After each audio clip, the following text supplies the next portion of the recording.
This episode of News Dump is brought to you by Marvel's Avengers, available now. This week's entertainment news roundup, it starts with stories that I swear we've already heard about before, but for some reason they're popping back up into our feeds with confirmations and slightly further details. I mean, it's either that or we've spent the last few months confined in our apartments and that has triggered us in some kind of weird time loop where our brains just are constantly living out the same reality over and over again, forever. We hope it's not that one. We hope it's just that there's some new news. Could be. But let's jump right into this void anyway and let you know that the Fast and Furious franchise, it's going to space. You guys like cars? What about cars in space? Elon did it. Oh, yeah. Yeah, he beat him to the punch. We have definitely talked about this before, right? Along with like a bunch of other news outlets. Yeah. And that's mainly because the Fast and the Furious franchise has continuously evolved from just a simple little action movie franchise about cars to an off-the-wall comic book superhero type film where reality is just another set piece. Yeah, I think it was like, what, Fast 5 was where it just went completely off the rails? Once they brought The Rock in is like where it started really taking a turn. Yeah. I still haven't seen Hobbs and Shaw. I haven't seen that, but from what I heard, Idris Elba is like essentially a superhero or supervillain in that. Anyways, bringing the franchise into space or the moon or Mars or whatever else, it's an inevitability at some point, and there's no shortage of articles and interview questions with the cast and crew over the past decade or so about the possibility of doing at least a scene in space. Now, specifically, there are articles from 2017, like this one from Slash Film titled, Fast and Furious in Space? Franchise writer won't rule it out and has a killer idea. And even more recently, back in 2019, where there were multiple articles written about the possibility, thanks to a quote from that same writer, Chris Morgan, who has, by the way, written every Fast and Furious movie since 2006. So if he wants to go to space, well, that's where they're going. But by 2017 and certainly by 2019, everyone just kind of figured this was going to happen because the franchise had already fully embraced how unrealistic and ridiculous it had become. But apparently the idea to do at least some part of a Fast and Furious movie in space has been brewing for far longer than even we could have imagined. Yeah, so according to Seth Rogen, quote, about 10 years ago, me and Evan Goldberg were with one of the producers of the Fast and Furious franchise. Evan said, as a joke, they should go to space. The producer looked at us, dead serious, and said, not yet. Great foreshadowing, though. Like, it was just like, are you inside my brain right now? The people aren't ready for this in time. Can you please not tell anyone that brilliant idea, by the way? Because if you know, who else does? Yeah. How did you know? Well, yeah, it looks like the time has come. And for some reason, we're finding out about what's happening in a movie that should have already been out for 3 months. Yeah. If it weren't for that gosh darn virus that America just can't seem to lick. We would have already seen this movie. It's crazy. So yeah, they're going to space in Fast 9, apparently. Allegedly. Yeah. This is according to one of the film's recurring stars, Michelle Rodriguez, who, according to the transcript of this interview, got tricked into admitting it? I guess. I don't know. Here's the quote from an interview from Sirius XM. Oh, no way. How did you guys find that out? See what happens? People start talking behind the scenes, man. When a movie doesn't come out, and forget about it, these things get out. Nobody was supposed to know that. Oh, well, no, I'm not lucky enough to hit space, but we did get a female writer and showed a lot of love, I think, on this one. Thanks to Justin Lin, we were able to find a little bit more attention and love for the girls in this movie. And so I'm really hoping that shows through in the final product. So, yeah, again, like, taking knowledge that was seemingly readily available to everyone on the planet and being like, Michelle, will you talk about how this one goes to space? Wait, hold on. How did this information get out? I mean, she might be trolling. I don't know. Yeah, I know. Well, She could be doing a Michael Shannon flippers. I don't even think it's that deep into it. I mean, they probably go to space. It's almost certainly going to happen, but the idea that you could trick one of the cast members and like imagine Tyrese. Once he wakes up from going to sleep listening to your question, you're like, wait, who told you we were going to space? That's crazy. No one should ever be leaking stuff like that from a film like this. Yeah. But I guess like because it was supposed to come out 3 months ago, they might just be looking for any way possible to keep it in the news cycle. Yeah. Yeah, because I'd kind of forgotten about this movie. Yeah, that's the thing. It's like... This is the longest we've gone without a fast in a very long time. I'm literally on a fast from the Fast and Furious franchise. On a hunger strike. Give me my Fast 9. Now, okay, look. Obviously, none of this means that they actually filmed anything in outer space. And typically, we wouldn't have to even make note of that. But now that Tom Cruise is going up there to space in order to film something, I guess we have to make that disclaimer from now on. Yeah. Which kind of sucks. Yeah. Because I would say 9 times out of 10, the movie is not being filmed in space. Yeah. They'll use that vomit comet plane. Yeah. They call it that because a lot of people throw up. But Or a green screen. that too. Anything. A computer. Yeah. You could put someone floating in a computer. Anyways, they're going to space in the movie, I guess, or at least someone is. It's probably Dominic Toretto, and then it's all going to be a prequel to Chronicles of Riddick. That's the thing. Like after they go to space, like where else is there to go except the Mariana Trench? Well, yeah, and that too. But like after that, the only way to keep upping the stakes is to do like cross-dimensional like franchise crossovers where like the Fast and Furious guys, it's like Fast and Furious and Predator, or like time travel, like the Expendables version of Fast and Furious. Yeah, or like they find Doc Brown's DeLorean. Yeah, because that's a car. Fast and Furious through time. Fast and Furious and Fortnite, the battle bus. Fast and Furious goes to hell. Yeah, like Jason. Yeah. Fast and Furious versus and then other action movie franchise. That's what kind of has to happen. I think you're right. I think a time travel Fast and Furious would be fucking incredible. Yeah. Seeing like The Rock or Jason Statham or Vin Diesel beating up Beethoven or Genghis Khan or like killing Hitler would be fantastic. Yeah. Yeah. And maybe they run into the Ninja Turtles while they're back there. Yeah, sure, why not? They can travel through time. No, it has to be Universal IP. So they're going to fight like the Minions, all the Universal monsters. They can do Fast and Furious and Dracula. Yeah, it's perfect. It writes itself. There's a lot of ways they can keep this franchise going my car forever. is powered by blood. Yeah. We need to kill Hitler and get his blood. Yeah. With Universal, we are available. So, we're right here. You're just down the road 3 miles. You call us. Yeah. But look, really, as far as F9 is concerned, which is what this movie is called. F9. Who cares? The movie, it's coming out next April. We've already waited far too long for it. Yeah. A lot of people have forgotten about it, so who cares? What's another couple of months? And at this point... Until then, I'm just going to have to live my life a quarter mile at a time. Exactly. We're living through 2020. There's nothing that can surprise us in a movie. Yeah. Oh, wow, he's in space. Big deal. Yeah. It better be more cool than if Dominic Toretto could find a vaccine for this virus. Yeah, what the fuck? Why isn't he using his powers for good? Yeah. Instead, he's just going to space. Oh, it turns out the moon's not made of cheese. Anyways, on to the next movie. Yeah. Yeah. Anyways, next on the list of, wait, didn't that happen already news? Yeah. Nic Cage has been cast as Joe Exotic. Yeah, there it is. Yeah, so, okay. Yeah, side note, the real Carol Baskin, that bitch, is apparently competing on Dancing with the Stars this year. And I don't know, at this point, I think it's safe to say that we're all kind of starting to lose our grip on reality here. If she did kill her husband, what's she doing on my TV screen? Yeah. On local broadcast. What is happening? Doing the tango. But back to Nicolas Cage and that Tiger King. There are at least 3 or 4 different dramatizations of the Tiger King saga that will be hitting the big screen and the small screen in the not-so-distant future. The one we're talking about today was actually developed before the Netflix docuseries took the country by storm. It's based on coverage of Joe Exotic's wildlife park in Texas Monthly. So there's that. There was a podcast that ran for like years that's also being adapted. So there's no shortage. Yeah, no shortage of Tiger King stuff that's all going to come out long after people are done giving any shit about this story. It's like how those Baby Yoda dolls came out in April. Yeah. Right on time. The big news here, aside from Nicolas Cage still being a lock as the lead. And he's perfect. I know.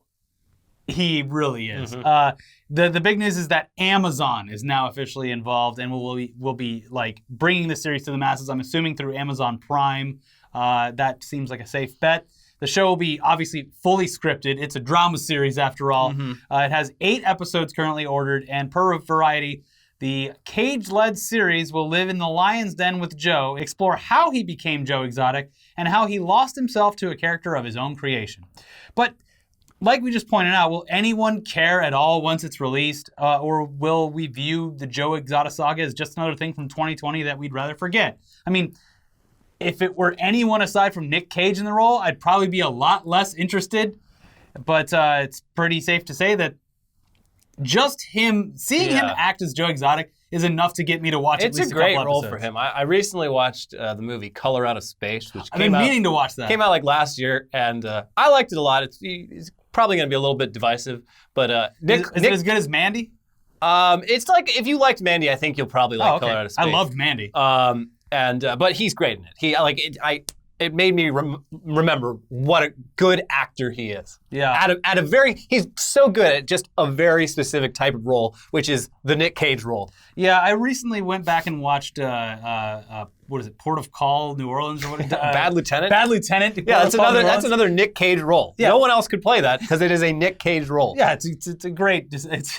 He's perfect in it. Yeah. And Mandy being divisive. I watched that movie twice in one day. My wife watched it the first time with me, and she was like, "This is the dumbest thing I've ever seen." And I loved it so much that I watched it again. So it's really split down the middle. But I've been meaning to check out that the most recent one because it has like the same art style and everything. Yeah, Or at it's least very marketing. like psychedelic horror.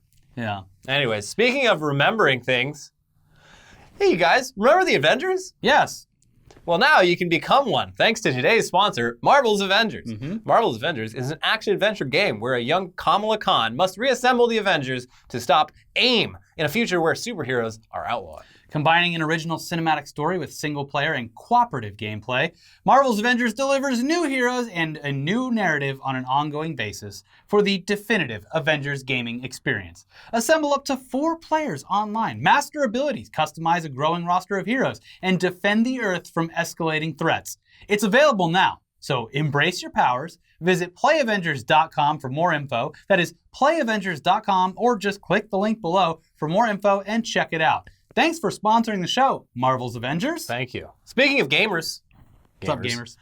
Guess what, gamers? You're getting a show just for you, and it's coming to the CW. Yeah, the channel that everyone watches. It's called, brace yourself, it's called GG, which is... There's a fire alarm going off. They can't hear it. Okay, good. I'm sure there's no fire. Why would there be a fire at this time of year? Someone's going to be complaining, but let's just keep going. Yeah, let's finish the episode before this house burns down. Now give him the cliffhanger on the name again. The game is the show is called... the show, yeah. Brace yourselves. It's called GG, and that is shorthand gamer slang for good game. Yes, as we all know. You know that.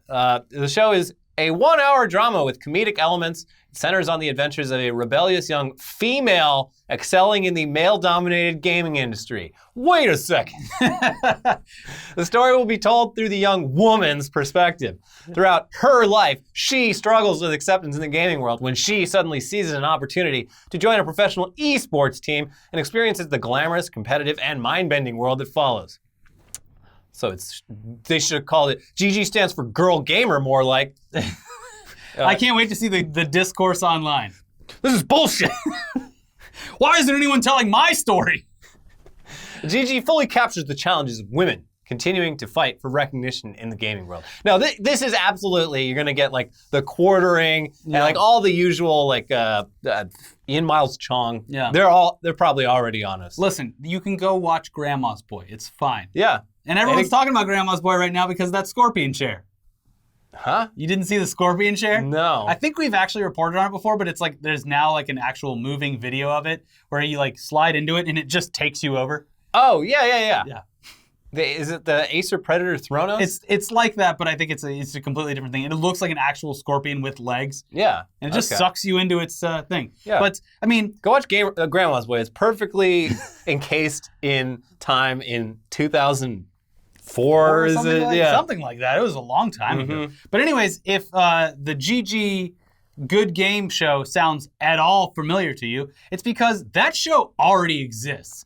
Literally with the same name and same basic storyline, and it was already created. It was uploaded, and it still sits ready for you to watch on YouTube Premium. And would it surprise you to find out that the original creators involved have absolutely nothing to do with the CW version? Well, that's what's happening. The original show, Good Game, which starred the Game Grumps and was created by Jesse Cox and Michelle Morrow, hit YouTube back in 2017. And the news of CW's Good Game took them completely by surprise, as they took to Twitter to air their grievances. So Cox wrote on Twitter, remember that time we made a show called Good Game about an esports team, a woman who joins them, and their attempts to be taken seriously in the gaming world? Well, Hollywood just decided to make the exact same show with the same name and same premise. And that was followed up by a response from Morrow, who said, "Fucked up. To note, they called me and invited me to a dinner to talk esports, but when I told them about our show, they said, 'Oh, that's your show? Oh, okay. Well, never mind about the dinner, and we will call you once we're further along in our story.' They've seen it and are well aware." Which is even more fucked up. And I'm not sure that any of you out there would watch a show about gamers on the CW anyway, but I don't know. Maybe skip this one. Yeah. Just watch the original, because that's fucked up. We'll link it down in the description below. Oh, you mean a traditional media stole something from digital creators? That's so strange. A similar, just blatant thing happened recently. I think it was Nickelodeon. They showed, a trailer for an upcoming show they have that's, straight up stolen from the art style, and, so many weird little details about it are stolen from the animated short that won the Oscar last year. Oh, okay. It's just, eerie. And they're and Nickelodeon, they just came out and they're like, "Yeah, our bad. We're putting this one on ice for a bit while we figure this out." Well, also the Quibi show with Will Arnett that was just lifted from the internet. From Everything's Terrible. Yeah, so this happens frequently, and it sucks to see because, meanwhile, people whose entire jobs have, for one reason or another, just been stricken to the digital media space and aren't allowed to climb that traditional ladder, just keep getting pushed off the ledge. Yeah. No, your ideas are good, but we're going to go a different direction, meaning we're going to take everything that you made popular and do it on. You did it on YouTube? That's cute, but I think we can handle this. Yeah, I hate it so much. Yeah. And that happened a lot behind the scenes at Machinima too, where it was just they're like, "Hey, we have this really successful thing that one of our creators does. What if we completely push them out? What if we throw hundreds of thousands of dollars at it, get rid of whatever stupid little gamer is the person behind it, and hire I don't know, fucking whatever celebrity was popular in 2013. Yeah. But it was always just no, the reason people like it is because of the YouTuber who made it. And they're like, "Yeah, I don't think so." Yeah. I think we're going to do it a little bit different. We're going to give Jason Schwartzman $1 million. Anyways, on the topic of potentially bad ideas, how about a show about RoboCop with no RoboCop? It'll also certainly never come anywhere close to being as great as the first RoboCop Finally, movie. Ed 209 gets to tell his side of the story. Yeah.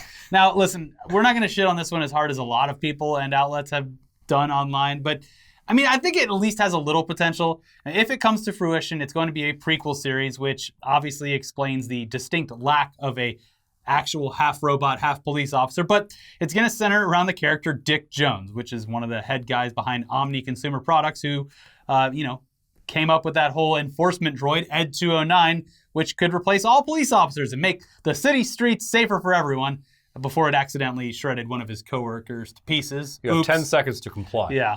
So apparently the series will follow a young Dick Jones through his career as he rises through the ranks to become the terrible son of a bitch that you see in the first movie. Mm-hmm. I don't know. Is this necessary at all? No. No. But I don't know. At least it's being written by Ed Neumeier, who worked on the original film. Here's what he said recently during an interview with Slash Film. "It has all the cool stuff about RoboCop, except no RoboCop." A little on the nose So there. nothing. Yeah. I'm working with these two writers, Dave Parkin and Rob Gibbs, who brought this idea to a TV producer friend of mine, who then brought it to me. The first time I heard it, I knew it was a cool idea because I could see a lot of things you could do with it. It's such an interesting character. Neumeier explains that following a younger Dick Jones is interesting because, quote, nobody necessarily starts out being the bad guy. And he says that if he and the other writers are able to convince enough people at MGM to move forward with the idea, the show will, quote, be about the evolution of Richard Jones to Dick Jones, the story of OCP and how the world moves into the future, how the corporate world behaves. So fine, sure, it's at least a somewhat interesting premise and something that could lampoon our current corporate reality in new and exciting ways. No, fuck that. It probably won't be very good. See, because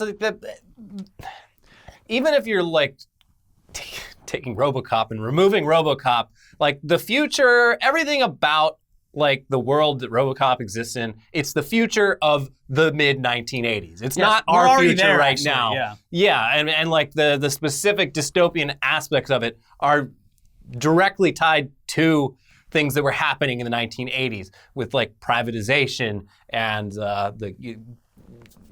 all sorts of stuff. Well, you don't want to see Richard Jones dodge the draft and get a job and move up the ranks? And it's, in Vietnam? Blade Runner is also the future of the 80s, but that world is a little more fleshed out and interesting, and you don't necessarily have to have. You know what you could do? You know what you could do though is because there's at least I would say 30% of our audience who hasn't done this yet. Watch the original RoboCop. Yeah, it's great. Especially if you've only seen it as a kid and never watched it as an adult. RoboCop is a great movie to watch because, like, they just don't make R-rated action movies like that anymore. Yeah.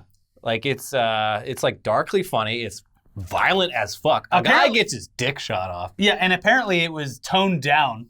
Yeah. Which also made it, the story goes that, like, the violence was so over the top on purpose so that it wouldn't be taken as seriously. And they toned it down enough to where at the final result was people just like, wow, this is a really fucked up movie. Yeah. Yeah, what was the guy gets, like, slime dumped on him and it's just, like, basically a puddle of himself walking around? There's some horrifically violent shit that happens in it. But it's, watch the original RoboCop with your adult eyes on. Paul Verhoeven. It's from his, like, the guy that did... I can't think of the name. The space one. Starship Troopers. Starship Troopers. It's another fantastic movie. Yeah, it's a similar thing. Well, that hits different if you watch it as an adult. Right. It's like Paul Verhoeven grew up in like Nazi-occupied Holland, and so like his view of America is like a very unique point of view. It's much the same way watching RoboCop is different. When I watched Starship Troopers when it came out, I was like, cool, they blew up bugs. Yeah, and tits and guns. Yeah, and I watched it older. Like, oh, this is about fascism. Yeah. And a lot of parallels with what's happening right now. Yeah. So anyways, I should rewatch that again. Yeah. It ages like a fine wine. It does. Just like RoboCop does. Because through a series of oopsies, we kind of evolved into that actual dystopian future. I also just remembered that in like 2014 they made a RoboCop reboot. Yeah, no, don't talk about that. We're not talking about that. Literally didn't even cross my mind until right now. Yeah, he looked like Black Iron Man. Looked like shit. Yeah, it was bad. Anyways, yes, let's move on. Yeah, so on the topic of things that we hope could live up to the original, but might not, but we still hope. Yeah. Surprise, Borat 2 has already been completely filmed and edited. Yes. Very nice. It was only a few short weeks ago. I'm going to take my wife to go see this movie whenever the coronavirus is over. I'll have a sexy time. So it was just a few short weeks ago that we covered some seemingly random Sacha Baron Cohen in-character sightings, some as Borat and some as characters that would fit right in on his Showtime series, Who is America? Regardless, the whole film is apparently done, so we won't be seeing any more leaks outside of what's already been popping up online. So the COVID song was probably Borat. So, yes, because Collider got the exclusive, and they said in their reporting that, quote, Borat 2 has already been shot and even screened for a select few industry types. Plot details remain vague, but what we know is that Borat is no longer the little-known Kazakh TV personality he played in the original 2006 movie. The public knows who he is now, so he has to go undercover to interview people. So Sacha Baron Cohen as Borat as other people. Yeah.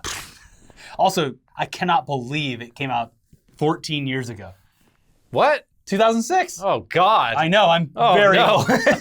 Yeah. Oh, Jesus. That was some of the hardest I've ever laughed in a movie theater. Borat is one of the funniest movies ever made. Like, I don't care that, like, all of the one-liners got ruined by unfunny people who work in offices. It is one of the funniest fucking things ever made. But only the first time. You'll never capture that magic again. I mean... I feel like it's been long enough now that I could probably enjoy it again. Yeah, maybe. But yeah, the first time I saw it, I was I remember seeing it in theaters just being like, oh my... This is insane. Yeah. How the fuck did this get made? Anyways, yes, it obviously makes a lot of sense considering the clips that we have seen surface online. So it seems like characters that would be in Who's America, but it is awesome to like think that it's like there's just Borat an extra playing, layer now in there. Yeah. Anyways, there's no other news really about this Borat sequel. Very interested in hearing more. Release date would be great. Obviously it would be next year if it's already done. Yeah. So there you go. That is so funny because when that COVID-19 country song happened, I was like, oh, God, his voice kind of sounds like Borat. He's doing a bit of a Borat accent. And also, I'm like, this is basically a sequel to Throw the Jew Down the Well from, like, the original Borat, like, TV series segment. So, like, looks like it actually literally is, like, a sequel segment. Well, speaking of movies, remember when Adam Sandler said, if I don't win an Oscar, I'm going to make something truly terrible to get back at everyone? Yeah. Well... there's a trailer for a new Adam Sandler movie. Elliot, why don't you tell the people about it? It's called Hubie. Here's the description. Hubie Dubois, Adam Sandler, thanklessly spends every Halloween making sure the residents of his hometown, Salem, celebrate safely and play by the rules. But this year, an escaped criminal and a mysterious new neighbor have Hubie on high alert. When people start disappearing, it's up to Hubie to convince the police and townsfolk that the monsters are real, and only he can stop them. Hubie. Hubie Dubois! Hubie sounds like a streaming service. It does, and I mean, I don't want to be presumptuous, but just based on the voice he does, he's going to do the Bobby Boucher voice. It is. It basically is. It's like a mentally handicapped guy who's Bobby trying Boucher, to tell people Hubie Dubois. that monsters are real. Yeah. Oh, Hubie. No, you don't understand. The monsters are real. Listen, I just want to say, I don't think I've ever been more ready for an Adam Sandler comedy than in the year of our Lord 2020, 7 months into a fucking quarantine. I will take whatever slapstick, ridiculously poorly created comedy I can get. Mm-hmm. I don't care at this point. I want to watch something that's so dumb that I can just take my mind out of reality for a second. And this is perfect. Now that you mentioned it, I kind of want to go home and just pop on like The Waterboy. You have so much to catch up on with all of his Netflix I haven't titles. watched any of his Netflix stuff because I'm like, why would I do that? The David Spade one that came out this year. The Wrong Missy. The Wrong Missy. I actually found it to be quite enjoyable. It is dumb. I like David Spade a lot. Yeah, and it's the girl from Hot Soccer Moms podcast. What? The girl who does all the characters on there. I can't remember her name Lauren right Lapkus? Yes. Oh, she's the great. Wrong Missy. David Spade, he goes out on a date with her. She's terrible. He wants to get away. He goes out on a date with another girl. He accidentally puts her name in the phone. And so he's texting the Lauren Lapkus character and invites her to a friend's wedding. Guess where it is? Hawaii, because it's an Adam Sandler movie. So they go Tax write-off vacation. And it's brilliant. And she's stuck there. Yeah. Or he's stuck there with her. Yeah, that sounds funny. Yeah. Take a few shots of whiskey and put on The Wrong Missy. That's Smoke how I'm a going to bowl. spend my weekend. Smoke a bowl. Did you watch the Dune trailer? No, I refuse to. Okay. I've seen stills on Twitter, and I'm like, yeah, it looks fucking great. I do not want to see anything. Yeah, I don't want to see any further trailers. All I know is there's a giant butthole worm. Andy Serkis's butthole. Yeah. The trailer looks great. I don't want to see anything else. It looks fantastic. Yeah. It's just surprised me. I haven't muted the word Dune on Twitter yet, but I probably will when we get closer. It's one of those movies where no one's going to be talking about it because the only people that would know anything were ones that watched the movie from the 80s or read the books. And that is a very small subset of people. Yeah, a lot of them are fucking assholes. But I read the book. So, anyways, Dune, we have no idea what's going to come out. They didn't actually put a date in the description of the trailer or on the trailer itself, which is so far, with every movie that's changed so far, has been an indicator that it's not coming out on the original date. It was supposed to be in December, but they just moved Wonder Woman 1984 to December 25th. So that Warner Brothers wouldn't release Dune right before or after that. So it's looking like Dune's probably going to be next year. Which is fine. I'm willing to wait. I'm willing to wait for Denis Villeneuve. The man he has a 100% batting average. Yes. This is probably the best director working today. Fuck yeah. Very excited. I don't need to see anything more. No. I will go in sight unseen. We need to hit up some people at Warner Brothers, though, if we know anyone left there, because they've been doing private screenings of Tenet for, friends and family. Yeah, why? Yeah, we should do that. I don't know who works there still. I'll get on LinkedIn. Yeah. See who's desperate. Anyway. Check out our other videos over here. We have a Tech News Day from this week about a hacker man over in Florida who shut down a school system. And a gender reveal party that shut down the entire West Coast. Thanks. Check both of those videos out. We'll be back for Weekly Weird News very soon, and stay inside. Bye-bye. Bye.